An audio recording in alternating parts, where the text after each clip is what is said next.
Hello, everybody. Welcome back to another edition of Musings from the Mountain. My name is Zach Anderson, joined here by Keenan Cummings. Keenan, we have a lot of big news coming out of the Mountaineers today, especially from head coach Neil Brown and the football team. The quarterback has been decided. We don't know exactly who, but it's been decided, and the team seems to be pretty confident in their decision. Yeah, I think it's interesting that it's one thing to I will give Neil credit for this. He never once said that I'm going to name a starter before the season. He did say when it becomes clear, it'll be clear. Never made a formal announcement. I think if you read the tea leaves, you can kind of see which way this is going. Oh, Garrett Green. But I think that it's smart for West Virginia in a sense. I think in today's world with how protective coaches are with some of this stuff, it's like state secrets almost. It makes no sense to tip Penn State off. Play the game. There's no requirement to do that in college sports. So play the game, let it ride out. And Neil even mentioned today, I wouldn't be surprised if you see both guys. I think the interesting thing, when you talk about this position, is it came down to exactly what the coaches said it would: decision making and accuracy. One of them's further ahead than the other one. And the telling thing to me, because this wasn't just a coach decision, the players could even sense it. He mentioned the players could feel it. It was clear. And that's the term that every quarterback battle, competition, whatever you want to call it, since Neil's been here, that is the word, the buzzword, clear, when it's clear. And it evidently is clear now. And I think that, finding that type of answer, a guy that the team can rally around, and really a guy, either guy that was going to get picked brings a different skill set than what West Virginia's had, the past few years with a dual threat guy. What did you think kind of stood out about it? A lot of the same stuff, or anything catch your eye? I was thinking a lot of the same stuff, and I think when you look at Green, he started those two games last season, and he brings that leadership factor. And not saying that Nico doesn't, but you've seen how he can be a leader to those guys, and they rallied around him, especially in that Oklahoma game where he really took over, ran for that big touchdown. Green has that leadership ability, like that it factor that some coaches call it, or those intangible factors. So I think you see that in him. But then you look at Martial, a four-star prospect out of high school, and Brown was really high on him, of course, and he wanted him to get action last season, and he did. And I mean, we're insinuating here that Green won the job, and I think we can both say that, but we don't know for sure. But I think it's pretty confident that Green won the job here.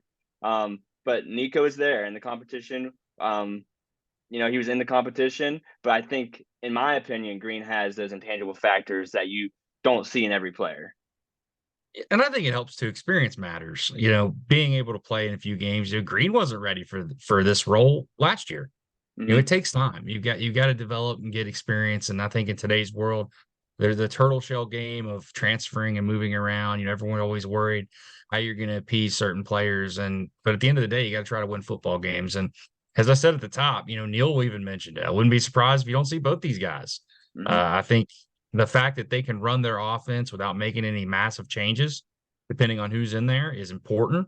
It's a lot different than what they've dealt with in the past. You had to basically, if you're going to try to play Garrett Green and JT Daniels, you had to make two separate game plans because you're not running the same plays with those guys.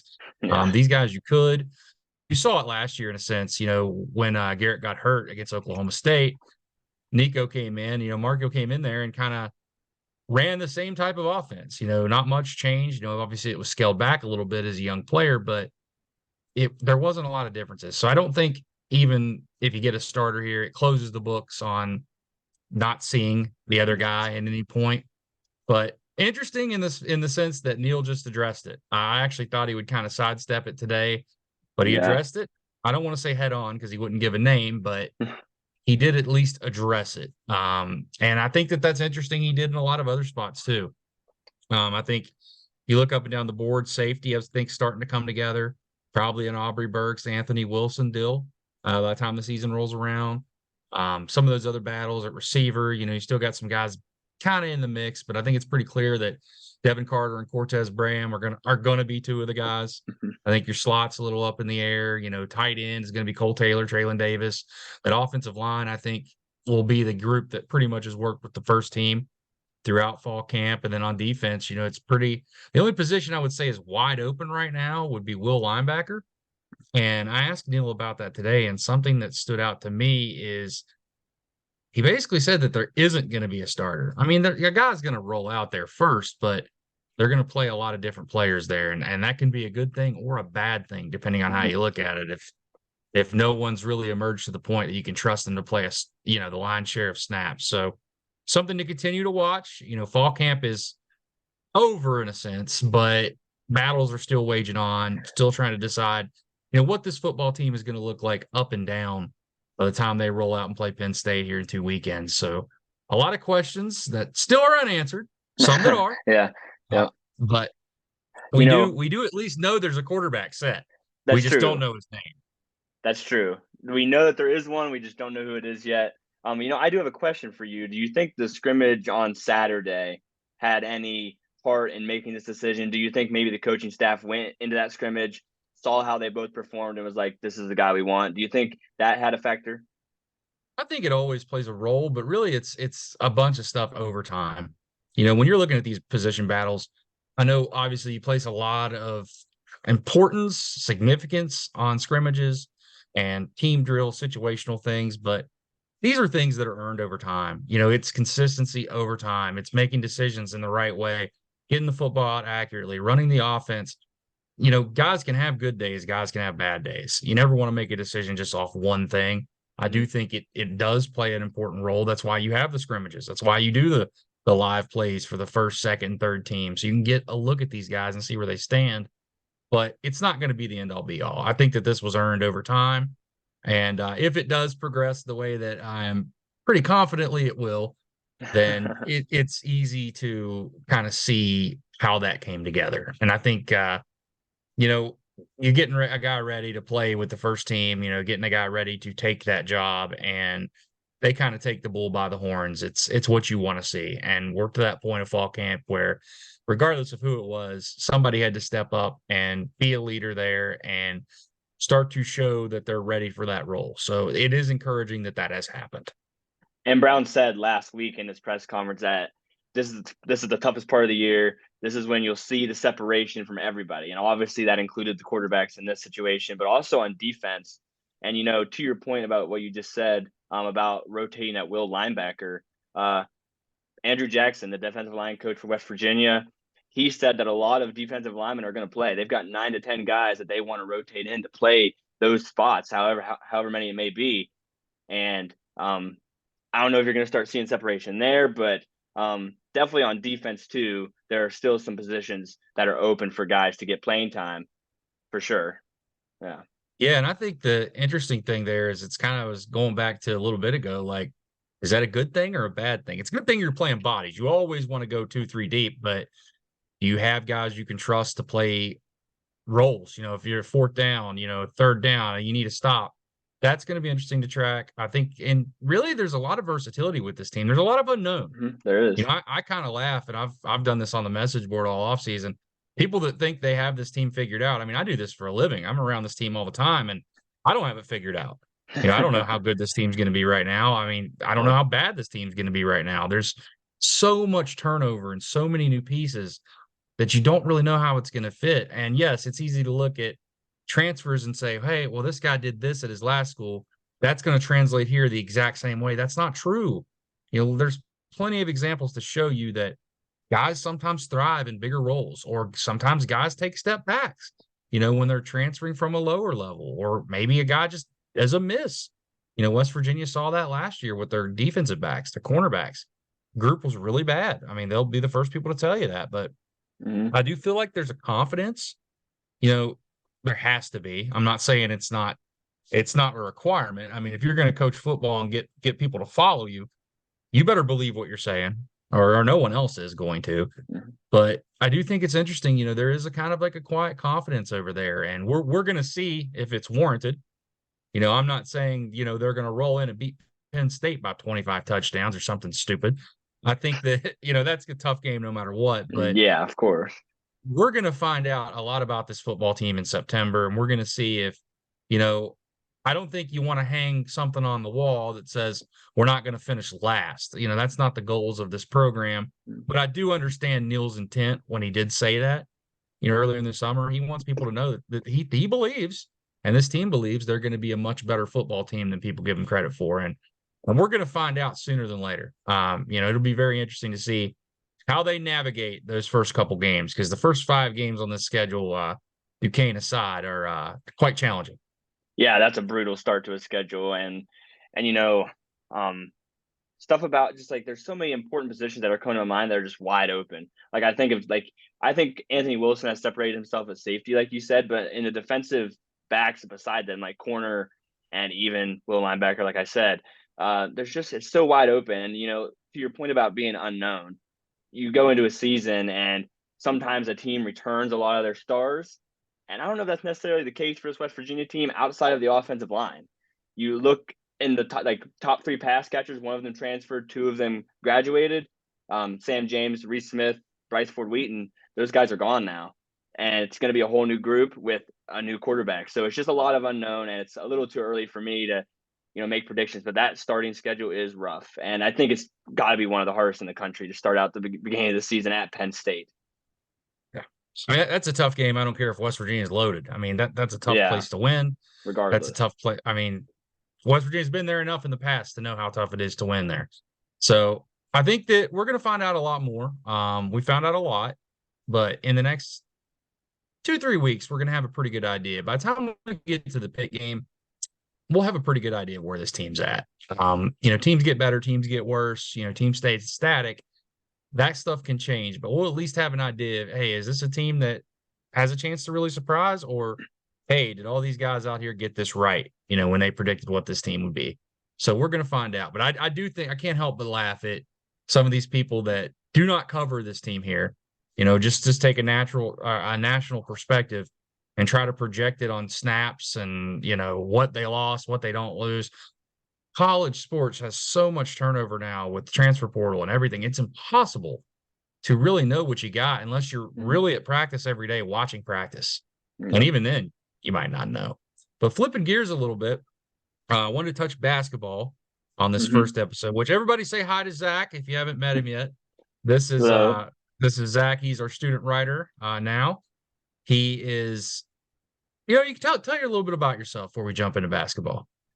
all right. I'm a senior at WVU, of course. I'm a sports and adventure media major.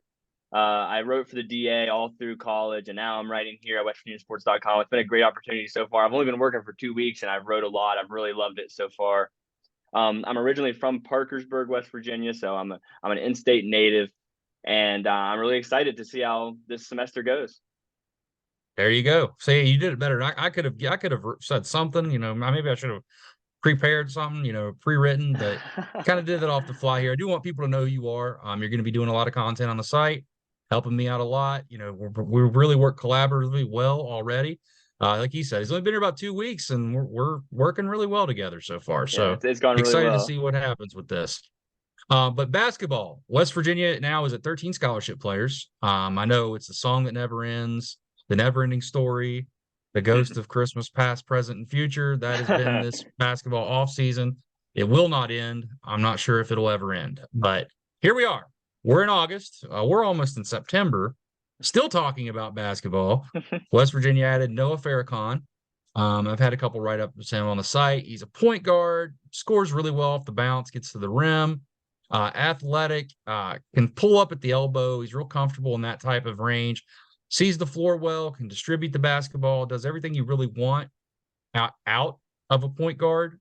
Needs to improve his range a little bit. 3-point shooting took a major dip last year over his first year at Eastern Michigan. But the trick here for West Virginia is that one of those tricky waivers. Are they even going to apply for one? I don't know. He's a 2-time transfer. He left East Carolina to go to Eastern Michigan, and Eastern Michigan now to West Virginia. He is enrolled in school, so that's good. He'll be here. At worst case scenario, he's going to be able to practice with the team, get acclimated, and really kind of get comfortable. Maybe have a guy that West Virginia can depend on the following year. But if you look at what this roster has left, 13 guys, one of them we know likely is not going to play in Farrakhan. We're still waiting on a waiver for Raekwon Battle. Before anyone asks me, no, I don't have an update. It's really kind of in the hands of the NCAA. They'll decide all that and figure out the path to go there. I think West Virginia feels like they have a good plan. We'll see. But Still could use maybe some veteran guard help, especially if Farrakhan is not eligible this year, and maybe a big. Do I know if that will happen? I know that they're still looking. I know that West Virginia is being aggressive and still looking for options. Time is running out, though, to get enrolled. We'll see if that occurs. But on the grand scheme of things, when you look at what West Virginia has been able to do, not once this offseason, but twice, completely rebuilding a roster, it's hard not to be impressed. It really is. It's hard not to be impressed, especially with the second rebuild, because you're in a point of the year where finding guys is hard. There's not a lot of guys out there that can play in the Big 12, play at a high level in the Big 12. And you can't help but tip your hats to Jay Kuntz and all those assistant coaches and Josh Eilert over there, because they've hit it out of the park. Even if they don't feel, I think they have more of a need at the 5 to back up Edwards than they do at the 2. But even if they don't find a veteran presence, it's really hard to be upset, because when Bob Huggins resigned, those 4 players go out the door. You're sitting there with 8 scholarship players, wondering really where this thing's going to go, and it definitely turned in a good way. Oh yeah, definitely turned in a good way. It was utterly impressive what the staff has done. Even if Farrakhan won't play this season, it's still an impressive get, because I think, like you said, guard depth. They need probably another guard, maybe even like a flex guard to wing guy that could play in that spot, and somebody that you need that can handle the ball, and maybe even a shooter. I know the Mountaineers the last few seasons have been known for having that one guy that you really can just count on for threes. And I know that may seem a little cheap, but threes are the game sometimes. And having a guy like that could really be a pure shooter. Nothing against Farrakhan. I think he's a good piece for West Virginia. But I think finding another guard wing flex that could really shoot the ball, and then finding a big behind Jesse Edwards, of course. I think a Cook was a really big add for the Mountaineers. Edwards and a Cook are both really true 5s that you want to have on any college basketball roster. And I feel like the Mountaineers have struggled a little bit finding a true center that can rebound and score in the post. And I think they found that with 2 guys this season. So that's been really impressive. Yeah, and rim protection. Oh, that too. Yeah, I totally forgot. Edwards had like Yeah, 6 blocks in a they'll game. have rim protection for really, I mean, the most legit rim protection they'll have probably since Sags. Oh yeah, They'll be easily. they'll have 2 guys that I think James Okonkwo led the team last year. I think it was like 22 blocks.